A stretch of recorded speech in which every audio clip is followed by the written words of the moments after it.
गायत्री महामंत्र। ओम भूर्भुवः स्वाहा तत्सवितुर्वरेण्यं भर्गो देवस्य धीमहि धियो यो नः प्रचोदयात्। ओम गुरु ब्रह्मा गुरु विष्णु गुरुरेव महेश्वर गुरुरेव साक्षात् परब्रह्म तस्मै श्री गुरुवे नमः। अखंडमंडलाकारं व्याप्तं येन चराचरं तत्पदं दर्शितं तस्मै श्री गुरुवे नमः।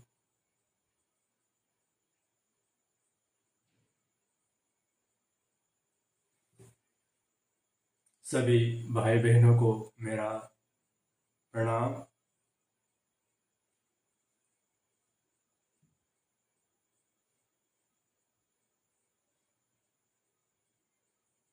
योग साधना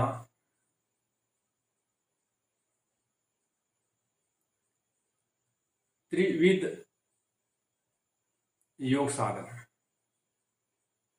योग साधना के 3 चरण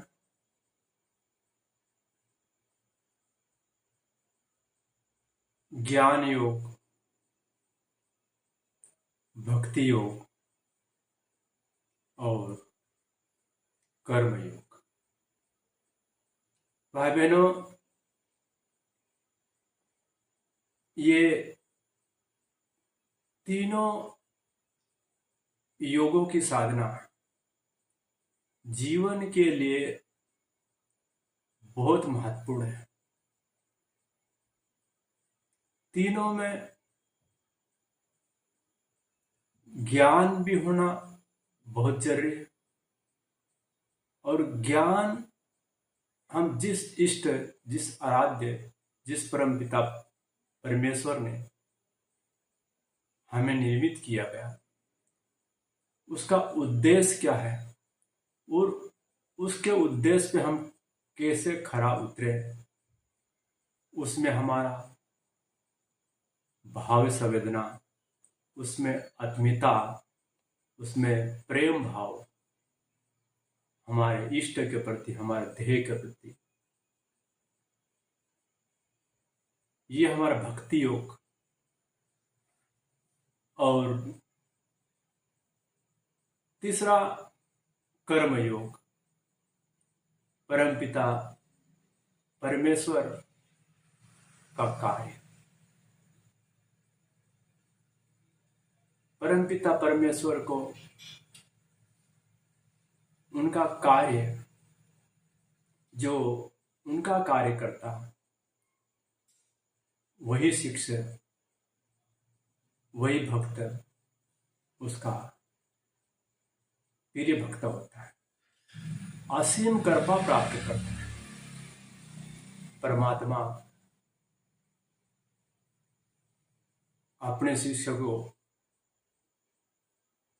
अनुदान, वरदान, प्रेरणा के रूप में उस शिष्य को देता रहता। इस कारण देता कि परमात्मा के कार्य में सहभागी बने। भाई बहनों, गुरुदेव की एक किताब है, हमारी विरासत और वसीयत। वो छोटी सी किताब है, उसको पढ़ना चाहिए और उन शब्दों पे मनन और चिंतन करना चाहिए। गुरुदेव कहते हैं कि मेरी विरासत संभालो। यदि मेरी विरासत नहीं संभालोगे तो आपको वसीयत नहीं दी जाएगी। गुरुदेव का जो कारोबार है, उस कारोबार को यदि उसका शिष्य संभालने लगेगा तो गुरुदेव उनको वसीयत दे देगा। किंतु यदि हम कार्य नहीं करेंगे तो वसीयत नहीं मिलेगा। जैसे एक उदाहरण बताऊं आपको कि पिता का कारोबार में कृषि क्षेत्र की बात करूं, यदि उसकी कृषि क्षेत्र का कार्य है तो पिता चाहेगा कि मेरा बेटा पूरा कृषि कार्य अपने हाथ में ले ले और कृषि कार्य को अपनी दिलचस्पी से, तन्मयता से, रुचि पूर्वक वो कृषि कार्य को करे और कृषि कार्य से लाभान्वित प्राप्त हो। पिता खुश रहेगा और पिता जब खुश रहेगा तो वह जमीन उनके नाम से पट्टा पावती बना देगा। यदि वही बेटा आलसी होगा, निठुर होगा, कामचोर होगा तो पिता को तकलीफ होगी और पिता सोचेगा कि इसके नाम से यदि मैंने जमीन करा दी तो हो सके ये निठुर, कामचोर ये मेरी जमीन को कभी बेच देगा। वसीयत और विरासत, भाई बहनों, गुरु का कार्य यदि हम कर रहे तो निश्चित ही है कि हमें वसीयत, गुरु सत्ता परमपिता परमेश्वर हमें दे देगा। यहाँ चर्चा हो रही थी ज्ञान योग, भक्ति योग और कर्म योग। भाई बहनों, कर्म करने के लिए, कर्म करने से पहले हमको जो कर्म कर रहे हैं उस कर्म की जानकारी होना बेहद जरूरी है। कृषि क्षेत्र में व्यक्ति जा रहा तो कृषि क्षेत्र का नॉलेज होना चाहिए। बिल्डिंग वर्क में जा रहा तो बिल्डिंग वर्क का उसका अनुभव होना चाहिए, जानकारी होना चाहिए। इंजीनियरिंग कार्य का तो इंजीनियरिंग कार्य का, डॉक्टरी का यदि कर रहा तो डॉक्टरी का नॉलेज बेहद जरूरी। ये जानकारी के अभाव में वह व्यक्ति सफल नहीं हो पाएगा, अब असफल रहेगा और लोगों का विश्वास उससे उड़ जाएगा। इसके लिए सर्वप्रथम कर्म करने के लिए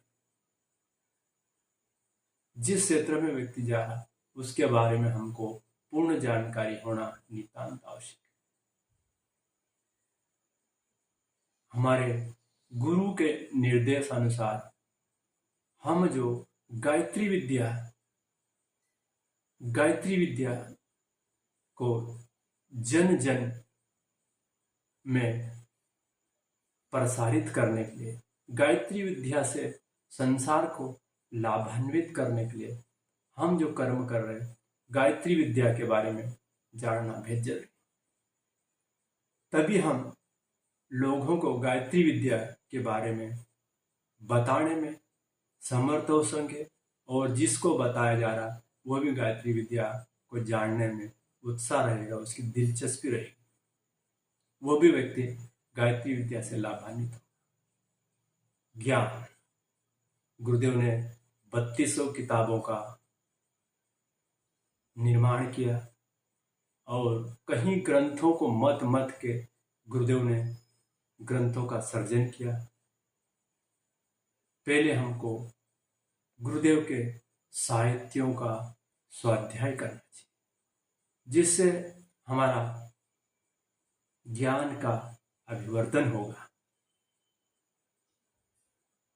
ज्ञान का अभिवर्धन के लिए, ज्ञान वर्धन के लिए हमें स्वाध्याय, सत्संग, मनन और चिंतन करना होगा।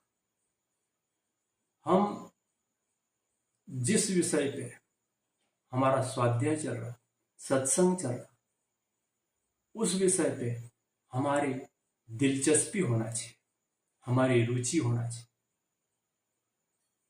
हमारी एकाग्रता होना चाहिए। ध्यान, मनोलय का एक केंद्र बिंदु है। और ध्यान के माध्यम से हम किसी चीज, वस्तु, शब्द पे हमारा एकाग्रत होना, तभी हम उसके ऊपर में रिसर्च करके जान पाए। एकाग्रता बहुत जरूरी है। एकाग्रता से ही व्यक्ति महान उपलब्धियां,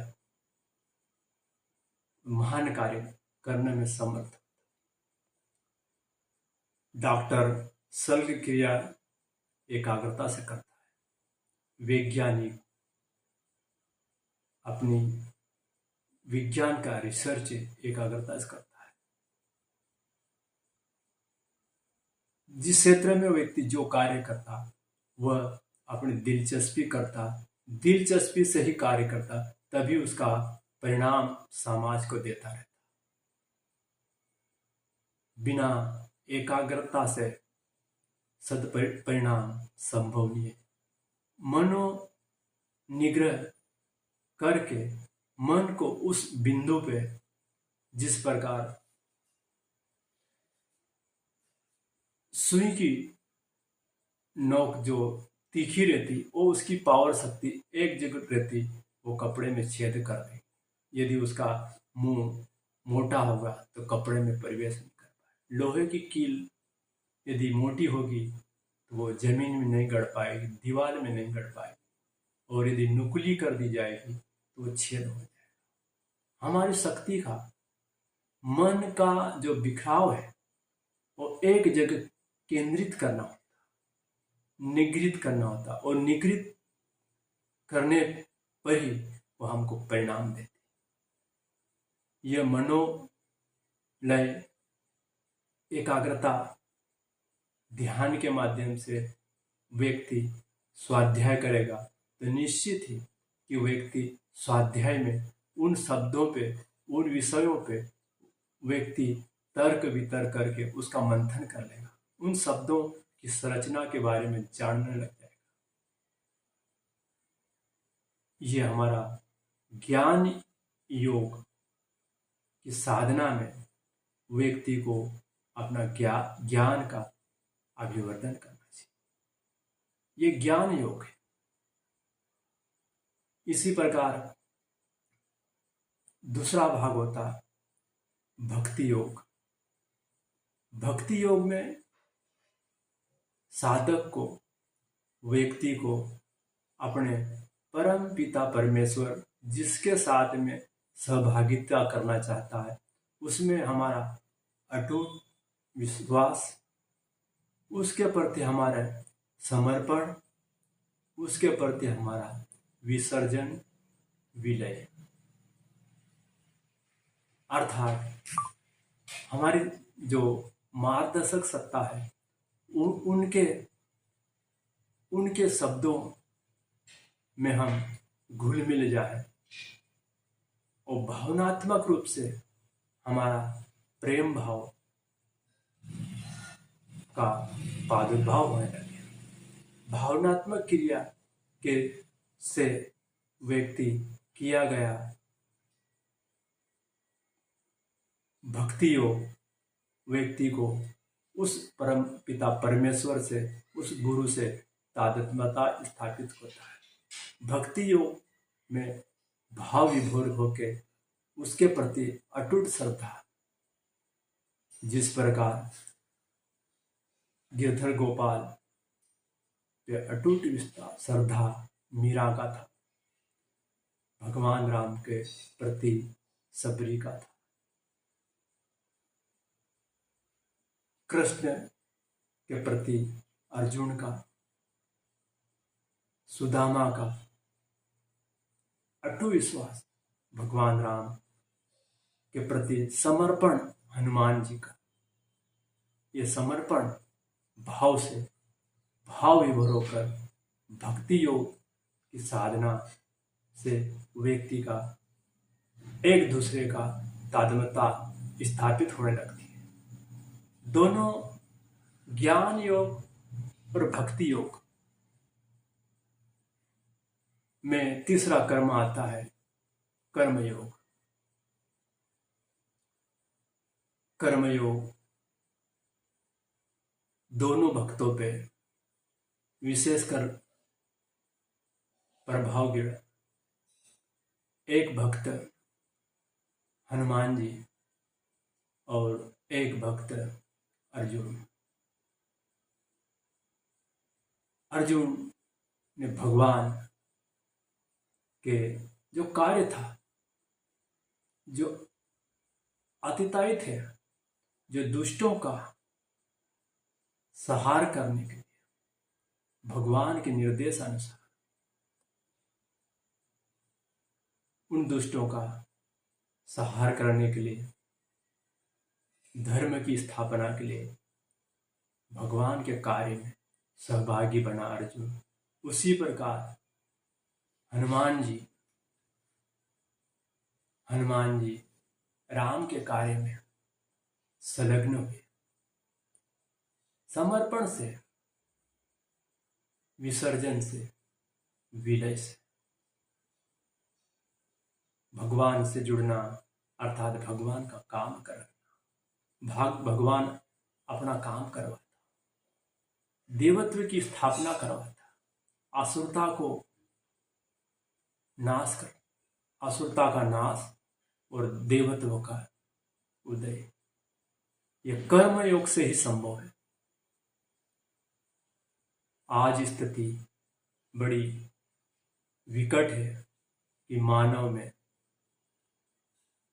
कुप्रथा, कुप्रचलन, कुसंस्कार व्यक्ति के मन मस्तिष्क में अंत तक अपने चित्त में, अंतकरण में प्रवेश की हुई। इन कुसंस्कार, कुरीतियों को हटाने के लिए हमें गुरु के साथ, गुरु के निर्देश अनुसार वो हमको कर्म करना पड़ेगा। घर में यदि कचरा, मिट्टी आ गई तो उनको हमको सफाई करना पड़ेगा, अन्यथा घर अव्यवस्थित रहेगा। उसी प्रकार हमारे अंतःकरण में जो कचरा है, मस्तिष्क में जो कचरा है, समाज में जो कचरापन है, उन कचरापन को हटाने के लिए हमारे गुरु के निर्देश अनुसार तो कार्य करना पड़ेगा। स्वच्छता समाज की, मन की और अंतःकरण की, देवत्व का उदय ये कचरे को हटाने पे ही संभव होगा। गुरु का कार्य यही है, ज्ञान प्राप्त करे, गुरु के साथ में भक्ति भावना से जुड़े और कर्म करे। ज्ञान और भक्ति का सहयोग होने पे कर्म वह कर्म होगा जो अंतःकरण से, कारण शरीर से निकली हुई प्रेरणा से जो कार्य होगा वह लाभकारी होगा। क्योंकि आज व्यक्ति का मन मस्तिष्क, मन के द्वारा जो कार्य किया जाता वह दुष्टता भरा होता, किंतु अंतःकरण से किया हो गया कार्य खुद के लिए, समाज के लिए और राष्ट्र के लिए लाभकारी होता। ज्ञान योग, भक्ति योग और कर्म योग, ये तीनों चरण मानव जीवन के लिए, समाज के लिए बेहद जरूरी है। और तीनों की साधना से ही व्यक्ति महान बनता। मानव जीवन की गाड़ी तो चलती रहेगी, दिन पे दिन उम्र होती रहेगी और अंत में यह तो सत्य है कि शरीर नश्वर है और एक दिन शरीर को जाना ही। और जब हमारे शरीर की इंद्रियां शिथिल पड़ जाएगी तब हमारे लिए पछताने के अतिरिक्त कुछ नहीं बचेगा। जब हमारी शरीर की जो इंद्रियां सशक्त है, मजबूत है, तभी हम ज्ञान का, भक्ति का और कर्म का प्रादुर्भाव कर सकते, तभी हम गुरु का कार्य कर सकते, तभी हम समाज का कार्य करने में समर्थ होंगे और तभी हम आत्म कल्याण की संभावना बढ़े। हमारे जो इंद्रियों के ऊपर ही हमारा ये जो शरीर टिका हुआ, आधार में आधार, शरीर का आधार इंद्रिया है। इंद्रिया शिथिल तो शरीर शिथिल, और इंद्रियों को निग्रह करने पे ही महत्वपूर्ण कार्य करने में सफलता होगी, और व्यक्ति कुछ समाज के लिए करे, कुछ गुरु के लिए करे, कुछ भगवान के लिए, तो अपना जीवन धन्य हो सकता। ओम शांति शांति शांति।